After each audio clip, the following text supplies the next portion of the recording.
नमस्कार. डॉक्टर ललिता गुप्ते लिखित संतांचं थापटणं हे पुस्तक आपण वाचत आहोत. आज आपण दिनक्रम गोरोबाचा या प्रकरणातला पुढचा भाग वाचायला घेतो आहोत. संती आणि गोरोबा दोघंही आपलं दुःख उरी दडवत पोटच्या गोळ्याच्या चिरवियोगाच्या व्यथा वेदना मूकपणे सोसत व्यवहार करत होते. अन्नावरची वासना उडाली तरी संतीला घरकाम स्वयंपाक सारं काही करावं लागत होतं. गोरोबाचं मन संसारातून पूर्णपणे उडालं.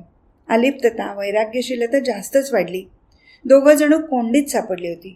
गोरोबांना संतीबद्दल अपार माया करुणा वाटूनही त्यांना प्रत्यक्षात ती कृतीतून दाखवता येत नव्हती. संतीलाही उदास अबोल नवऱ्याला कसं समजावावं, पुन्हा माणसात संसारात कसं आणावं हेच कळत नव्हतं. मौनाची अबोल्याची कोंडी कुणीतरी फोडायला हवी होती. संती स्त्री होती. तिला संसाराचा गाडा पुढे चालवायचा होता. आपल्या भोळ्या बाबड्या देवस्वरूप नवऱ्यावर आपण वाजवीपेक्षा जास्तच रागवलो, नकळत टाकून बोललो आणि अतिरागानं अविचारानं नवऱ्याला विठ्ठलाची शपथ घातल्याची चूक केली हे तिला मनातल्या मनात जाणवलं. बोचही लागून राहिली. वय झालं नव्हतं. दोघांचंही आयुष्य जायचं होतं. संसार पुढे रेटायचा होता. तिला वंशाचा दिवा हवा होता. तिला होणारी तगमग घालमेल थांबवायची होती. नवऱ्यानं आबोला सोडावा म्हणून तिनंच पुढाकार घ्यायचं ठरवलं. एके दिवशी तांब्यात पाणी घेऊन ती गोरोबाचे पाय धुवायला पुढे झाली. ही आता आपले पाय धुणार, पायाला स्पर्श करून नमस्कार करणार हे आजवरच्या अनुभवानं गोरोबाच्या ध्यानात आलं. ते लगेच मागे सरले आणि म्हणाले, हे बघ संते, खबरदार माझ्या पायाला हात लावला असतो. तूच मला विठोबाची शपथ घातली आहेस ना. आता तू जर माझ्या अंगाला हात लावशील तर तुलाही त्या पांडुरंगाची शपथ आहे. मी माझ्या विठ्ठलाची आण मोडणार नाही आणि तुलाही मोडू देणार नाही. मी जर शपथ मोडली किंवा तुला मोडू दिली तर माझ्यावर, पांडुरंगाच्या या भक्तावर कोणी विश्वास ठेवेल का? ही परमेश्वराचीच इच्छा आहे, तीच त्याची आज्ञा आहे असं समजून पुढचे दिवस घालवूया. संती काकुळतीनं म्हणू लागली. गोरोबांना विनवू लागली, धनी, माझी चूक झाली, मला कबूल आहे. चुकीबद्दल मी तुम्ही दिलेल्या आबोल्याची शिक्षाही भोगली. पण मला आता हा आबोला सहन होत नाही. एकाच घरात राहून मला तुमची सेवा करता येत नाही. तुम्ही थोर आहात, सारेजण तुम्हाला मानतात. चुकलेल्याला क्षमा करावी असं तुम्हीच नेहमी सांगता ना. मग उदार मनानं या संतीलाही क्षमा करा ना. गोरोबा गप्प बसून ऐकत होते. संतीचं बोलणं पटत होतं, पण तिनंच घातलेली विठ्ठलाची आड येत होती. शिवाय संसारावरून त्यांचं मन उडालं होतं. त्यांना आता मायामोहात गुंतायचं नव्हतं. सोन्यासारखं बाळ देवाघरी गेलं. काय घडलं, कसं घडलं आणि का घडलं यापैकी कुठल्याही प्रश्नाची उत्तरं त्यांना अजून सापडली नव्हती. घडल्या प्रसंगानं एवढं मात्र झालं होतं की देहबुद्धी जाऊन आत्मभाव जागा झाला होता. प्रपंचातील सुख लटकं आहे असं त्यांच्या मनाला वाटून ते विठ्ठलाकडे अधिकाधिक ओढले जात होते. विठ्ठल भेटीचं, त्याच्या दर्शनाचं, जीवनमुक्त होण्याचं वेड, तो ध्यास जणू त्यांना लागला होता. देव जगवेल तोवर जगायचं असंच जणू त्यांच्या मनानं ठरवलं. संती मनानं हळवी होती. गोरोबाची विठ्ठलावर भक्ती होती तर संतीची आपल्या नवऱ्यावर भक्ती होती. ती स्त्री होती. तिच्या मनात संसाराबद्दल ओढ होती. मनात माया ममता होती. घरात पुन्हा मूल रांगावं, आपण आई व्हावं असं तिला स्त्री सुलभ भावनेनं वाटत होतं. शेजारणीजवळ याबद्दल ती बोलू शकत नव्हती. यापुढे गोरोबा आपल्याला स्पर्शही करणार नाहीत, बायको असून दूरदूरच ठेवतील ही जाणीव तिला झाली होती. विचार करून शेवटी तिनं या साऱ्यावरचा उपाय शोधून काढला. मनाशी बेतही पक्का केला. पण आपल्या वडिलांशी बोलून मगच काहीतरी निश्चय ठरवूया असं ती मनाशी म्हणाली. असे 2-4 दिवस गेले. एके दिवशी संती गोरोबाला म्हणाली, धनी, मी 3-4 दिवस माहेरला जाऊन येते. बाबांची भेट होईल. बहीण रामीबरोबर सुखदुःखाच्या गोष्टी मला बोलता येतील. नेहमीपेक्षा थोडा बदलही होईल आणि माझं दुःख हलकं होईल. दुसऱ्या दिवशी संतीनं घाईघाईनं घरकाम उरकलं. 2 भाकऱ्या थापल्या. तोंडी लावायला कालवण केलं. आज तिच्या कामाला वेग आला होता, कारण तिला माहेरला जाण्याची ओढ लागली होती. धनी, मी 2-4 दिवस राहून लगेच परत येईन बघा. संती निघाली आणि माहेरच्या वाटेला लागली. देहाआधीच तिचं मन माहेरी पोचलं होतं. बघता बघता ढोकीला माहेरच्या दारी संती येऊन पोचली सुद्धा. आपल्या लेकीला, संतीला अवचित आलेली पाहून बापाला आनंद झाला, पण त्यापेक्षा आश्चर्य जास्त वाटलं. रामी आपल्या अक्काला आनंदानं बिलगली. दोघींनी मिळून भात, भाजी, भाकरीचा बेत केला. जेवणखाण झालं आणि मग मनमोकळ्या गप्पा सुरू झाल्या. संतीनं बापाजवळ आपलं मन, आपलं दुःख बोलून दाखवलं. नंतर लगेचच तिनं आपल्या मनातला बेत सांगितला. बाळ गेल्यापासून आपल्या नवऱ्याचं मन संसारात नाही, आबोला धरला आहे. दुःखाच्या रागाच्या भरात आपण नवऱ्याला अंगाला हात लावू नका असं म्हणत विठ्ठलाची आण घातली. हे सारं तिनं रडत रडत सांगितलं. बापापाशी आपली चूकही कबूल केली. आपल्याला वंशाचा दिवा हवा आहे. पुन्हा घरात बाळ रांगायला खेळायला हवं आहे. पण त्यांचा जीव आता माझ्यात गुंतलेला नाही. मीच विठ्ठलाची आण देऊन फसले बाबा. म्हणून मला आता त्यांचं पुन्हा लगीन लावायचं आहे.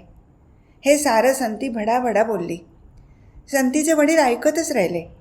थोडा वेळ गप्प बसले आणि मग लेकीला म्हणाले, पोरी, वेडी का खुळी तू? आपल्या हातानं सवत आणून स्वतःच्या संसाराचा इस्कोट करणार आहेस का? नशिबानं गोरव्वासारखा साधा सरळ नवरा मिळालाय. सर्वजण त्यांना मानतात. संत मंडळी त्यांचा आदर करतात, अधिकार मानतात. तेर आणि ढोकी दोन्ही गावात त्यांनी नाव कमवलंय. अजून थोडे दिवस गेले की देवाजीच्या कृपेनं सगळं चांगलं पहिल्यासारखं होईल. तुझ्या डोसक्यातलं हे लगीन करायचं खूळ काढून टाक पाहू. यावर संती म्हणाली, माझा नवरा संत आहे, पण मी फक्त नावाचीच संती आहे. त्यांना त्यांचा देव भेटला आहे, पण मला तेच माझे देव आहेत. त्यांच्याबरोबर मला पुन्हा संसार करायचा आहे बाबा. मी रामीशी त्यांचं लग्न लावा अशी विनवणी करायला आली आहे. रामी माझी बहीणच आहे ना. आम्ही दोघी नात्यानं सौती झालो तरी बहिणी बहिणी म्हणून आनंदानं राहू. तिची कूस उजवेल आणि मग ते लेकरू आमचं तिघांचं असेल ना. बाबा, तुम्ही फक्त हो म्हणा. रामीला आणि यांना लगीन करायला मी तयार करते बघा. बाबा, तुमचा होकार मिळेल अशी खात्री आहे मला. संतीचं बोलणं बापाला पटलं होतं. रामीही आपल्या आणि तिच्या लाडक्या अक्काच्या संतीच्या शब्दाबाहेर जाणार नाही याची खात्री होती त्यांना. पण ज्यानं संतीला दूर करून विठ्ठलाला जवळ केलं, घरातून संसारातून ज्याचं मन उडालं, तो आपला जावई आता दुसऱ्या लग्नाला तयारच कसा होणार हा प्रश्न बापाला पडला. हा प्रश्न, हे कोडं कसं सोडवावं या विचारात गुंतून संतीचे वडील काही काळ गप्पच राहिले. पण त्यानंतर आपल्या पोटच्या पोरीच्या संतीच्या दुःखावर हाच एक योग्य उपाय आहे असं वाटल्यावर त्यांनी संतीच्या म्हणण्याला होकार दिला. वडिलांची आणि लाडक्या अक्काची इच्छा म्हणून रामीही अखेर गोरोबांशी विवाह करायला तयार झाली. संती माहेरून तेरला आली. त्यावेळी गोरोबांना ती नेहमीची संती वाटली नाही. तिचा चेहरा आनंदी दिसत होता. तिच्या वागण्यातला बदलही त्यांना जाणवला. नेहमीची उदास, दुःखी, अबोल संती खूपच बदलली होती. ती त्यांच्या आसपास सारखी घोटाळत होती. तिने सांजेला देवापाशी बसून डोळे मिटून ती काय करते हे प्रथम गोरोबांना कळेना. त्यांच्या मनात नाना विचार आले, पण ते प्रत्यक्षात संतीशी काहीच बोलले नाहीत. घर सोडून सहसा कधी बाहेर न पडणारे सासरेबुवा अवचित संतीच्या सांगाती आलेले बघून गोरोबा चकितच झाले. सुरुवातीला त्या दोघात हवापाण्याच्या गप्पा झाल्या. मग संतीच्या वडिलांनीच अवचित लग्नाचा विषय काढला. ते म्हणाले, जावई बापू, संतीनं तुम्हाला दुःखाच्या भरात विठोबाची आण घातली आणि त्यामुळे तुमच्या संसारात प्रश्न निर्माण झाले. काहीही झालं तरी प्रपंच चालायलाच हवा. संतीला आई व्हायचं आहे, संसार सुख घ्यायचा आहे. पण विठ्ठलाची शपथ तुम्ही दोघंही आता मोडू शकत नाही. आता संतीच्या मनासारखं होऊ द्या. माझी धाकटी लेक रामी हिच्याशी लगीन लावून देतो तुमचं. दोघी बहिणी मग आनंदानं तुमचा संसार करतील. आपल्या बहिणीच्या रामीच्या बरोबर संती गुण्या गोविंदानं राहील. त्या बायका आनंदानं संसारात रमतील. तुमच्या विठ्ठल भक्तीच्या आड त्या दोघीही अजिबात येणार नाहीत याची खात्री आहे मला. दोघींवर आम्ही आजवर खूप चांगले संस्कार केले आहेत. तेव्हा ऐका माझं. रामीशी लग्न करा आणि सुखी व्हा. त्या दोघी एकमेकींच्या मदतीनं घर संसार सांभाळतील आणि तुमचा परमार्थ तुम्हाला मनासारखा करता येईल. वडिलांचं बोलणं पुरं होताच संतीनंही आपलं म्हणणं पुढं रेटलं. संती माहेरी का गेली होती याचं कारण त्यांना आत्ता कळलं. आपण संसारातून बाजू व्हायचं म्हणतोय आणि संती आणि ही तिची मंडळी आपल्याला पुन्हा संसारात अडकवत आहेत असं गोरोबांच्या मनात आलं. देवा, तुझ्या मनात अजून काय आहे हेच कळत नाही मला. पांडुरंगा, विठ्ठला, ही काय नवी व्याध माझ्या मागं लावलीस बाबा. गोरोबा आपल्याशी पुटपुटत होते. संतीनं नवऱ्याचा होकार जणू गृहीतच धरला. संतीला रामीला घरी आणायची जणू घाई झाली होती. ती मोठ्या उत्साहानं लग्नाच्या तयारीला लागली. इकडे धाकट्या लेकीचं कार्य दणक्यात करायचं असं संती रामीच्या वडिलांनी ठरवलं. रामीच्या लग्नाची तयारी करण्यासाठी शेजारच्या आयाबाया हौशीनं गोळ्या झाल्या. संतीलाही शेजाऱ्याने आपापल्या परीनं मदत करू लागल्या. तेर आणि ढोकी या दोन्ही गावात गोरोबांच्या लग्नाची बातमी वाऱ्यासारखी पसरली. संती आपल्या नवऱ्याचं आपल्या बहिणीशी लग्न लावून देतीये, बहिणीला सवत म्हणून घरात आणते हे कळल्यावर बायकांची आपापसात बोलणी आणि चर्चा सुरू झाली. कोणाच्या मते संती मूर्खपणा करून आपल्याच हातानं पायावर धोंडा मारून घेतेय, तर कुणी म्हणे की असं करून ती आपल्या बहिणीचं रामीचंही नुकसान करतेय. पुरुषही आपापसात गोरोबांच्या दुसऱ्या लग्नाबद्दल बोलत होते. संतीनं ठीक ठरवलं तरी गोरोबा कसे तयार झाले हा प्रश्न अनेकांना पडला. निंदा नालस्ती करणाऱ्यांनी मनाला येईल ते बोलून घेतलं. संत सज्जन गोरोबांना नावंही ठेवून झाली, पण गोरोबा नेहमीप्रमाणे आपल्या कामात आणि इतर वेळी नामस्मरणात आणि अभंग म्हणण्यात आणि भजन करण्यात रमलेले असायचे. संतीचं इतर काय बोलतात याकडे लक्षच नसायचं. धाकटी बहीण रामी ही तिची खूप आवडती होती. गोरोबांशी लगीन करून ती आली की घरात पुन्हा आनंद सुख नांदेल असंच तिला वाटत होतं. नेहमीप्रमाणे दुरूनच ती आपल्या नवऱ्याची काळजी घेत होती. त्यांची मनापासून सेवा करत होती. देव जणू गोरोबांच्या वैराग्याची परीक्षाच घेत होते. विठ्ठलाची आण घातल्यानं संतीपासून ते दुरावत चालले होते. मोहपाशापासून अलगद सुटले होते. पण आता संतीनं त्यांच्या आणि रामीच्या लग्नाचा घाट घातल्यानं नवा गुंता निर्माण झाला होता. त्यातून सुटण्याचा मार्ग गोरोबा मनातल्या मनात शोधत हुडकत होते, पण घडायचं ते घडणारच होतं. वडील आणि बहिणीच्या सहकार्यानं संती आपल्या मनासारखं करू शकली. गोरोबा गप्पच आहेत हे तिला दिसत कळतही होतं. पण एकदा लगीन लावून नवी नवरी म्हणून रामी घरात आली की तिच्या पावलानं सुख आणि समाधान शहाण्यासारखं येईल आणि मग गोरोबाही आपल्याशी पहिल्यासारखं बोलू लागतील अशी तिची वेडी आशा होती. रामीच्या लग्नात तिच्या वडिलांनी कसलीही कसर बाकी ठेवली नाही. लग्नात संती आनंदानं मिरवतेय हे पाहून वडिलांचा जीव सुखावला.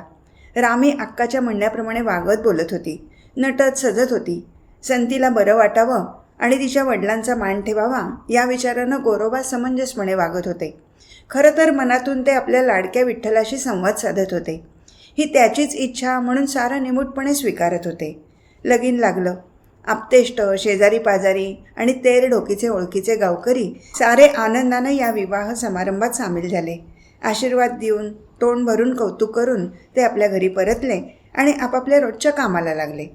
लेकीचं लगीन लावून दिल्यावर सासरी जाणाऱ्या रामीला निरोप देताना बापाच्या नात्याला अनुसरून विनवणीच्या सुरात ते म्हणाले, जावई बापू, आजवरचं सारं झालं गेलं समजून विसरून जा. माझ्या हातून जर काही राहून गेलं असेल तर चुकलं माकलं म्हणून सोडून द्या. उदार मनानं आम्हाला क्षमा करा. माझी रामी गुणाची आहे. माझ्या दोन्ही मुलींना संती रामीला सारखं वागवा. आजं दुजं भेदभाव डावं उजवं करू नका. दोघींना सारखं प्रेम सारखी माया द्या. सांभाळा आता दोघींना. तुम्हाला तुमच्या विठोबाची आण आहे. गोरोबा लगेचच म्हणाले, काळजी करू नका. बरं झालं तुम्ही आठवण करून दिलीत. मी दोघींना सारखं वागवेन. मनातल्या मनात म्हणाले, पांडुरंगा, हा सारा तुझाच खेळ आहे. तू ठरवशील तसंच अखेर घडेल. गोरोबांनी सुटकेचा श्वास सोडला. सासऱ्यानंच आपल्याला विठ्ठलाची आण घातली आहे, तेव्हा आता संतीप्रमाणेच रामेशी वागायचं, म्हणजे दूरच राहायचं. 2 बायका असूनही मी संसारात न गुंता बाजूलाच राहावं, मोहात पडू नये अशी पांडुरंगाचीच इच्छा दिसतीये असा मनाशी विचार करून गोरोबांनी पूर्वीप्रमाणेच वागायला सुरुवात केली. दोघींशीही त्यांनी अबोला धरला. आपलं रोजचं कुंभारकाम झालं की गोरोबा देवपूजा, देवाचं नाव घेणं, अभंगातून पांडुरंगाला विनवणं, भजन करणं यात रमत. तोच त्यांचा विरंगुळा होता. दोघी बहिणी घरकामात संसारात लक्ष घालत होत्या. एकमेकींच्या आवडीनिवडी ध्यानात घेऊन वागत होत्या. संती रामीचं कौतुक करत होती, पण मनातून मात्र रामीच्यासाठी झुरत होती, खंतावत होती. ज्या कारणासाठी संतीनं आपल्या नवऱ्याशी रामीचं लग्न लावून दिलं होतं ते कारण अजून सफल होत नव्हतं. जे घडेल घडावं असं तिला मनापासून वाटत होतं, यातलं कणभरही घडत नाही हे पाहून संती मनातून निराश झाली, दुःखी झाली. जे घडतंय त्यावरती विचार करून उत्तर शोधत होती, पण खूप प्रयत्न करूनही अपेक्षित काहीच घडत नव्हतं. सुरुवातीला नव्या घरी रामी बुजल्यासारखी वागत होती. बहिणीच्या सांगण्यानुसार वागत होती. इनमिन 3 जीव वावरत होते. पण गोरोबा दोघींशी बोलत नाहीत याचं रामीला वाईट वाटायचं. लगीन करून आपण चुकलो का हा प्रश्न तिचं मन कुरतडत होता. शेवटी धीर करून संती गोरोबाला म्हणाली, धनी, विठोबाची आण तर मी घातली आणि तुम्ही मला तुमच्यापासून दूर ठेवलं. माझ्याशी तुमचं अबोलाई आहे हे सारं माझ्या एका चुकीपायी घडलं म्हणून मी निमूटपणे मान्य केलं. पण रामी तर बिचारी नवी नवरी आहे. हा लगीन करण्याचा खटाटोप मी एवढ्यासाठी केला की घराला वंशाचा दिवा लावावा. माझी नाही तर रामीची तरी आई होण्याची इच्छा पुरी होऊ दे. उंबरठ्याचं माप ओलांडून ती तुमच्या माझ्या विश्वासावर या घरात आली खरी, पण तिला तरी यातून काय मिळालं? नवी नवरी म्हणून हाऊसमाऊस तर राहू दे, पण निदान तुमच्याकडून तिला सुखाचे 4 शब्द मिळायला हवेत ना. तुम्ही तिच्याशी आबोलाच धरलात. काय म्हणू मी तुम्हाला? संतीचं सारं बोलणं गोरोबांनी शांतपणे ऐकलं आणि म्हणाले, संते, मी काहीच करत नाही. ते सारं त्या देवाच्या इच्छेनं होते बघ. तुझ्याच वडिलांनी रामीच्या पाठवणीच्या वेळी मला विठ्ठलाची शपथ घातली, संतीला आणि रामीला सारखं वागवा, आजं-दुजं करू नका. तुला तर चांगलं ठाऊक आहे की जीव गेला तरी माझ्या विठ्ठलाची आण मी मोडू शकत नाही. ह्यात माझी काहीच चुकी नाही. म्हणून तर तुझ्याप्रमाणे रामीशीही मी आबोला धरला आहे. बिचारी संती नवऱ्याचं बोलणं ऐकून गप्पगार झाली. आपल्या वडिलांनी भोळेपणानं जे सांगितलं, अनावधानानं विठ्ठलाची शपथ घातली, त्यामुळेच धनी रामेशी असं वागतायत. संती कावरीबावरी झाली, हतबल झाली, निरुत्तरही झाली. आपल्यामुळे आपल्या सोन्यासारख्या बहिणीची परवड झाली. तिचं संसाराचं स्वप्नही आपल्यामुळेच धुळीला मिळालं, या विचारानं मनात काहूर माजलं. संतीचं डोकं फुटायची वेळ आली. चेहरा टाकून बसलेल्या, हुंदके देऊन रडणाऱ्या रामीकडे तिला बघवेना. ती उठली आणि देवापाशी जाऊन बराच वेळ डोळे मिटून बसली. विठ्ठलाजवळ ती मन मोकळं करत राहिली. शेवटी त्याला पूर्णपणे शरण गेली. 4-5 दिवस असेच गेले. मात्र रोज झोपी जाताना ती रामीला जवळ घ्यायची. मायेनं तिच्या गालावरून, पाठीवरून आईच्या मायेनं हात फिरवायची आणि म्हणायची, मला क्षमा कर, माझ्यामुळे तुझी अशी दैना झाली आहे. पण माझ्यावर भरवसा ठेव, तो पांडुरंग आपल्याला चांगला मार्ग दाखवेल. त्याच्या कृपेनं तुझं सारं चांगलंच होईल बघ. एके दिवशी सकाळची सगळी कामं उरकल्यावर दुपारी घटकावरच्या विश्रांतीच्या वेळी संतीनं रामीच्या कानात हळूच काहीतरी सांगितलं. रामीच्या चेहऱ्यावर भीती पसरली. संतीच्या सांगण्याला होकार न देता आपल्याला हे जमायचं नाही असं ती खुणेनं सांगू लागली. संतीनं मात्र रामीला हात दाबून धीर दिला. दोघी रात्रीची सगळीकडे निजानीज होण्याची वाट पाहू लागल्या. गोरोबा न बोलता दिवसभराची कामं उरकत होते. तोंडानं पांडुरंगाचं गोड नाम घेणं चालूच होतं. निर्जीव गाडगी, घडे, मडकी यांच्याकडे त्यांची प्रेमाची, मायेची नजर होती. संती आणि रामी यांच्याकडे मात्र त्यांचं अजिबात लक्ष नव्हतं. संसार त्या दोघींचा आहे, त्यांचं ते बघतील. मी फक्त पांडुरंगाची भक्ती, त्याची सेवा, त्याचं नेमून दिलेलं काम करत राहणार, अशी त्यांची विरक्त वृत्ती होती. रात्र झाली. नेहमीप्रमाणे गोरोबा खांबाला टेकून अभंग म्हणत होते. हातातल्या चिपळ्यांनी ताल धरला होता. गोरोबांच्या मनातली पांडुरंगाबद्दलची ओढ, भावभक्ती शब्दाशब्दातून आणि त्यांच्या भक्तिरसात भिजलेल्या आवाजातून व्यक्त होत होती. विठ्ठल भक्तीत रमलेले रंगलेले गोरोबा भानावर नव्हते. बाह्य जगाचा भक्तीत जणू त्यांना विसर पडला होता. हृदयाच्या गाभ्यातून जणू शब्दातून, स्वरातून उचमळून आली होती. केशवाचे भेटी लागलेसे पिसे, विसरले कैसे देहभान. झाडी झडपणी संचरले मन आदी रूप. आपल्याला परमेश्वराच्या भेटीची अनावर ओढ असून त्या वेडापायी आपण देहभान विसरलो असून मनातल्या सगळ्या वासना, कामना निघून गेल्यामुळे आपलं मन पूर्णपणे शुद्ध, स्वच्छ, निर्मल झालं, अशी कबुलीत जणू गोरोबा पांडुरंगाला देत होते. त्यांच्या मनातल्या भावना, भक्ती, त्यातली आर्तता संती आणि रामीला जाणवत होती. पण तरीही त्यांच्या मनानं जे ठरवलं होतं ते त्या पूर्ण करणारच होत्या. कारण त्यावेळी त्या दोघींच्या मनात केवळ स्त्रीसुलभ भावभावना जणू ठाण मांडून बसल्या होत्या. त्यामुळे आपल्या हातून काही चुकीचं होणार आहे याची त्या दोघींनाही जाणीव नव्हती. त्या गोरोबांच्या झोपी जाण्याची वाट बघत असल्यानं चक्क जाग्या होत्या. पांडुरंगाची आळवणी झाली. नामस्मरणही मनासारखं झालं. गोरोबा झोप आल्यानं तिथंच आडवे झाले. विठ्ठल भेटीसाठी आतुरलेले गोरोबा गाढ झोपेत असूनही त्याला डोळे भरून बघत होते. स्थळ काळाचा जणू त्यांना विसर पडला होता. स्वप्नातल्या स्वप्नात ते विठ्ठल भेटीचं, त्याच्या सुंदर दर्शनाचं अवीट गोडीचं सुख जणू लुटत होते, भरभरून अनुभवत होते. पहाटे ब्राह्ममुहूर्तावर त्यांना जाणवलं की विठ्ठल आपल्या चारी बाजूनी जणू गळामिठी घालून उभा आहे. आपल्या लाडक्या देवाच्या पाया पडण्यासाठी, त्याचे चरण धरण्यासाठी ते उठून पुढे होऊ लागले तर त्यांना जाणवलं की आपले हात कुणीतरी बांधून ठेवले आहेत. अंधारातच ते धडपडून उठू लागले. न राहून ते ओरडले, कोण आहे ते? माझे हात पांडुरंगा तू धरलेस. या आनंदात रात्रभर मी होतो. पण देवा, माझं भाग्य कुठलं एवढं उजळायला? कोण आहे ते? हे गोरोबांनी शेवटी दरडावून विचारलं. रामी आणि संती दोघी हे दरडावणं ऐकून घाबरल्या. एवढ्यात त्यांच्या बांगड्यांचा आवाज गोरोबांच्या कानी पडला. आपल्या हातून घोर अपराध झाला आणि नकळत विठ्ठलाची शपथ आपल्याकडून मोडली गेली. गोरोबा खडबडून जागे झाले. संती आणि रामीचा त्यांना खूप राग आला. या दोघींनी आपल्याला कोंडीत पकडलं आणि आपल्या हातून पाप घडवलं गेलं असं गोरोबांना वाटलं. गोरोबांचा राग अनावर झाला. नकळत घडलेल्या चुकीचं खापर त्यांनी संती रामीवर न फोडता स्वतःला दोषी ठरवलं. ते स्वतःवरच चिडले. त्यांना स्वतःची घृणा वाटली. ज्या हातांनी आपल्याला विठ्ठलाची आण मोडायला भाग पाडलं ते हातच त्यांना आता पापी दोषी असल्यानं त्यांना शिक्षा द्यायला ते पुढे झाले. दिव्याच्या उजेडात त्यांनी धारदार शस्त्र घेतलं आणि क्षणाचाही विचार न करता संती रामीच्या रडण्याकडे लक्ष न देता नकळत झालेल्या स्पर्शानं विटाळले गेलेले आपले अपवित्र हात तोडून टाकले. दुःखानं अतीव पश्चात्तापानं गोरोबा जणू अंगातलं त्राण गेल्याप्रमाणे जमिनीवर कोसळले. त्या अवस्थेत ते म्हणत होते, देवा असं कसं रे घडलं माझ्या हातून पांडुरंगाची आण कशी मोडली गेली. संती रामी तुम्ही दोघी मला क्षमा करा. मी तुम्हा दोघींना आजवर त्रास दिला ना, फुकट आहे माझं जीणं. गोरोबांनी हात तोडून स्वतःला कठोर शिक्षा करून घेतली. ही घटना, हा जीवघेणा दुर्दैवी प्रसंग म्हणजे जणू भगवंतानं घेतलेली कठीण परीक्षाच म्हणायला हवी. हे नक्की घडलेलं असावं, कारण संत चरित्रकार नामदेवाच्या पुढील अभंगात त्याची नोंद केली गेली आहे. नामदेव महाराजांनी लिहिलं आहे, विठोबाची माझ्या मोडी येली आण, टाकावे तोडून हातची हे, घेऊन या शस्त्र तोडविले कर, आनंदला फार गोरा तेव्हा. धारदार शस्त्रावर आपटून गोरोबांनी आपले दोन्ही हात मनगटापासून वेगळे केले. त्यामुळे त्यांना शारीरिक वेदना खूप झाल्या. पण आपले पापी अमंगळ हात आपण तोडून टाकून विठ्ठलाची आण मोडल्याबद्दल प्रायश्चित्तही घेतलं. याबद्दल गोरोबांना आंतरिक शांती आणि समाधानही लाभलं. या घटनेबद्दल आपण आजच्या घडीला एवढाच विचार करायला हवा की गोरोबांनी हातून नकळत घडलेल्या चुकीची शिक्षा स्वतःलाच करून घेतली. पश्चात्ताप होऊन प्रायश्चित्त घेतलं. दोन्ही हात त्यांनी तोडले. याचा अर्थ ते हात त्यांनी दैनंदिन जीवनात वर्ज्य केले. ते आजवर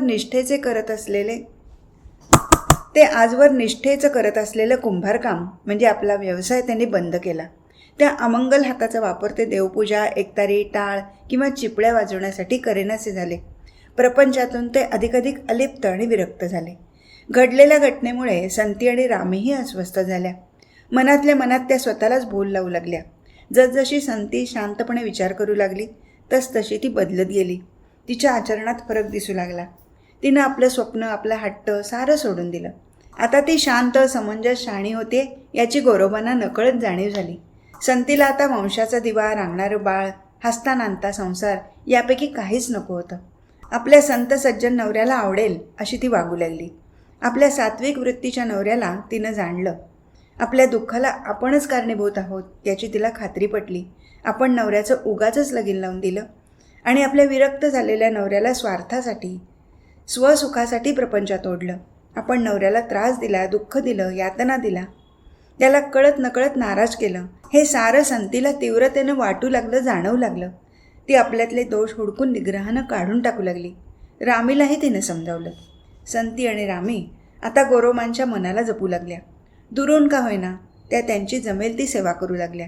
घरकाम आणि कुंभारकाम या दोन्ही गोष्टी आता त्या दोघी बिनबुबाट, बिनतक्रार सांभाळू लागल्या. कोंड्याचा मांडा करण्याचं कौशल्य संतीजवळ पहिल्यापासूनच होतं. आता तिला रामीची साथ सोबत मिळाली. त्यामुळे गोरोबा विरक्त झाले.